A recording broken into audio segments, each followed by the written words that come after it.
Okey, salam sejahtera Malaysia. Denyut nadi suara rakyat bergema di channel ini. Tuan-tuan dan perempuan yang dihormati sekalian, nampaknya isu rasuah untuk adun-adun di Sabah semakin hangat.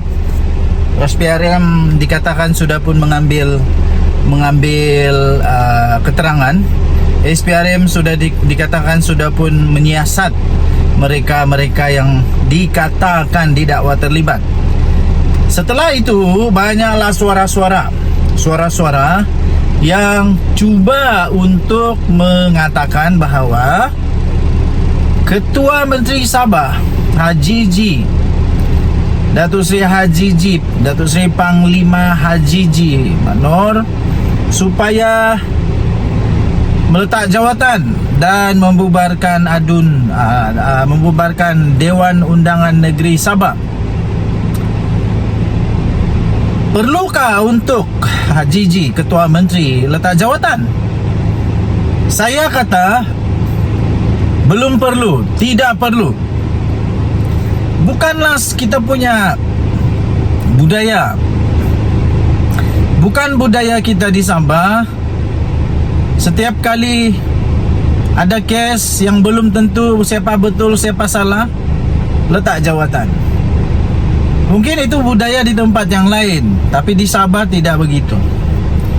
Jangan jadikan budaya di tempat lain seolah-olah kita pinjam pula budaya dorang. Sebab budaya kita di Sabah berbeza. Jadi pada pendapat saya, Haji G belum perlu untuk letak jawatan sehingga dia ada dapati betul-betul bersalah, barulah. Tapi sekarang ini tiada pun. Dia punya video-video yang kena sebar itu pun hanya disebut nama dia, tapi tidak ada pun muka dia di sana.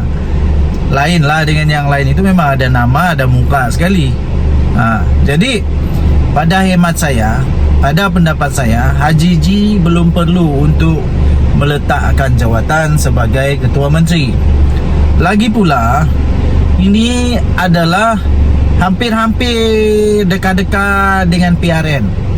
Jadi janganlah terburu-buru sangat untuk mau bubar pula. Kalau belum ada keperluan, jangan dulu bubar. Kalau belum yakin boleh menang, maksud saya boleh menang ni, belum yakin cukup persediaan untuk pilihan raya negeri, kalau belum ada persiapan, belum semua diatur, semua PDM, semua belum diatur, tempat mengundi, buat kajian tentang cuaca, perayaan dan sebagainya. Kalau belum ada kajian, pada hemat saya janganlah dulu terburu-buru, pelan-pelan, tenang-tenang saja. Bila sudah sedia, bubarkanlah. Tapi untuk letak jawatan, saya fikir janganlah, tidak perlu letak jawatan. Tidak perlu letak jawatan. Dan komen saya pula untuk pendapat sama ada siapa yang perlu ditangkap, yang pemberi rasuah ataupun yang menerima rasuah. Komen saya mudah ya tuan-tuan dan puan-puan. Komen saya mudah. Semua yang bersalah patut untuk diambil tindakan. Sama ada pemberi rasuah, penerima rasuah, siapapun yang berkaitan, yang bersalah, yang ada berkaitan dengan makan rasuah, duit haram, salah guna kuasa, seleweng, semua perlu untuk diambil tindakan. Tak kiralah siapa, tak kiralah kau siapa, tak kiralah pangkat besar manapun, kalau bersalah tetap bersalah, tangkap tetap tangkap. Okey, jadi stand saya senang. Saya punya stand senang, iaitu untuk pendapat saya, sama ada Haji G mau perlu untuk letak jawatan atau tidak. Budaya kita di Sabah bukan budaya letak-letak jawatan, tidak. Budaya kita di Sabah adalah budaya untuk mempertahankan kebenaran. Jadi kalau betul, lebih baik Haji G mempertahankan diri dia lah. Pertahankan diri dan keluarkanlah semua fakta-fakta yang dia tidak berkenaan, dia tidak bersalah, tidak terkait pun dengan apa yang dorang cakap itu. Itu lebih baiklah. Denyut nadi suara rakyat bergema di channel ini. Jangan lupa tekan butang subscribe, like dan share. Malaysia kita punya, cinta Malaysia aku, kita jaga kita. Bye-bye. Salam sejahtera Malaysia. Denyut nadi suara rakyat bergema di channel ini. Akhirnya SPRM telah mengambil keterangan. SPRM telah mengambil keterangan daripada timbalan Ketua Menteri Sabah dan 2 lagi adun. Ini maknanya SPRM sudah pun bertindak dan SPRM akan menyiasat perkara ini. Wow, timbalan Ketua Menteri Sabah dalam bahaya, 2 adun lagi dalam bahaya. Oh, ini soalan yang cepu emas, soalan besar. Adakah mereka betul-betul terlibat? Adakah mereka benar-benar telah menerima rasuah, terlibat dalam skandal rasuah ini? Kita belum pasti, tetapi yang sudah pasti telah diterbitkan di Malaysia kini. SPRM ambil keterangan dari timbalan Ketua Menteri Sabah dan 2 adun. SPRM, Suruhanjaya Pencegahan Rasuah Malaysia, telah pun memulakan siasatan ke atas video yang tular baru-baru ini yang melibatkan 2 adun Sabah yang didakwa telah terlibat dalam dakwaan rasuah. Didakwa telah terlibat dalam dalam dakwaan rasuah menurut maklumat yang diperolehi oleh Malaysia kini. Wow, ini semakin panas, semakin menarik perhatian dan semakin memuncak di kala PRN, Pilihan Raya Negeri Sabah, semakin menghampiri. Malaysia kini pada pagi ini melaporkan Suruhanjaya Pencegahan Rasuah Malaysia SPRM merekodkan kenyataan daripada Wakil Rakyat Kemabong Rubin Balang nombor 1. Nombor 2, kemudian The Star pula telah melaporkan SPRM turut mengambil kenyataan timbalan Ketua Menteri Sabah iaitu Syahelmi Yahya dan adun Tempasuk Arsad Bistari. Wow, maksudnya sudah 3 nih. Rubin Balang.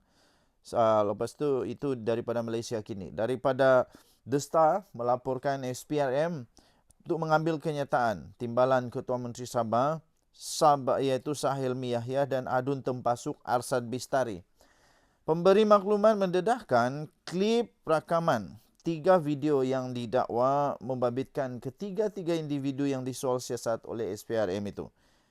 Terdahulu, Rubin Balang mengesahkan dia telah dipanggil oleh agensi anti rasuah itu untuk menjawab soalan berhubung dakwaan melibatkan dirinya. Menurut Wakil Rakyat Kemabong itu, iaitu Rubin Balang, yang turut dipaparkan dalam rakaman tersebut, dia telah dipanggil oleh agensi anti rasuah itu untuk menjawab soalan berhubung dakwaan yang melibatkan dirinya.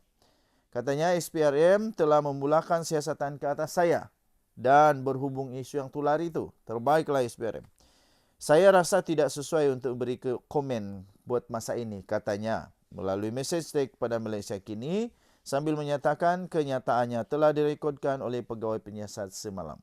Pengurusi Perbadanan Pembangunan Ekonomi Sabah atau SEDCO yang dimiliki oleh kerajaan negeri itu berkata demikian ketika diminta untuk mengulas mengenai dakwaan rasuah tersebut. Dalam satu pendedahan, pemberi maklumat di sebalik rakaman video itu mendakwa Rubin telah menerima lesen cari gali. Rubin menerima lesen cari gali mineral arang batu pada tahun 2023 sebagai ganjaran kerana menyokong Ketua Menteri Sabah Haji Jinor. Lesen tersebut didakwa diluluskan kepada sebuah syarikat bernama Wawasan Pembangunan Desa Permai Sdn Bhd 14 Julai 2022 di mana pada waktu itu Rubin dikatakan memegang saham majoriti dalam syarikat tersebut. Turut didakwa bahawa kelulusan lesen itu merupakan satu bentuk konflik kepentingan kerana Rubin memegang jawatan bertaraf menteri selaku pengerusi SEDCO. Rubin didakwa ke jawatan tersebut pada 5 Disember 2020, kurang 3 bulan selepas memenangi kursi DUN Kemabong. Dakwaan ini adalah kesinambungan daripada video yang didedahkan oleh pemberi maklumat tersebut pada Rabu lalu yang menunjukkan Rubin mendedahkan bahawa Ketua Menteri Sabah Haji Jinor memberikan 1 walaupun dia meminta 2.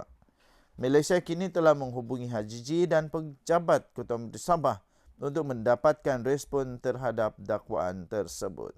Denyut nadi suara rakyat bergema di channel ini. Jangan lupa tekan butang subscribe, like dan share. Malaysia kita punya, cintai Malaysia aku, kita jaga kita. Kita jumpa lagi. Bye-bye.